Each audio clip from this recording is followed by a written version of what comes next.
We have to have a phased-in, clear policy of strategic decoupling. We have to disentangle our technology so that future technology is not dependent. Our defense industry is dependent on China. And the third part of strategic decoupling has to be outgoing and ingoing investment. It can only be in situations where it helps the United States. It's the capital markets, but it's also these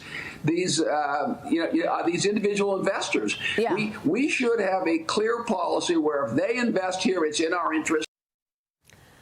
Joining me right now is the Atlas Organization founder. He is the author of the latest book, The Decisive Decade, a must-read, by the way. Jonathan D.T. Ward back with me. Jonathan, good to see you. I know that you agree with Robert Lighthizer in terms of decoupling, but you just heard what Gina Raimondo says. She says absolutely no decoupling. What do you see that this administration may not be seeing? Well, look, I think you're starting to see a divergence in views of what to do about China. I mean, there's a lot of consensus on the China challenge, the China threat, whatever people want to call it. I mean, that's pretty broad now. But how to handle this? I mean, we're starting to see two very different approaches. And the current administration, I think, is going backwards into the old U.S. strategy, which was called engage but hedge, which basically said, look, we're going to have a business relationship, a deep economic relationship, and then we'll try to maintain military power. The problem with that is you lose the military edge over time.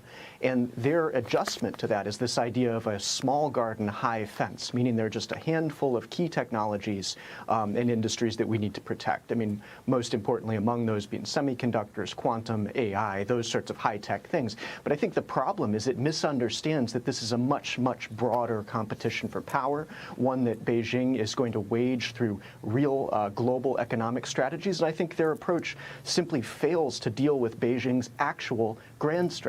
In order to dismantle their actual strategy, you have to go for the trunk of the tree, and that has to do with the fact that China can no longer rise, and it will not be able to compete unless it has access to our markets, our allies' markets, our capital, our allies' capital, and, of course, our technology and our allies' technology. Yeah. So they're focused on technology. They basically have a technology strategy, not a China strategy. That's right. And that's a real problem because we don't have a lot of time to get this right.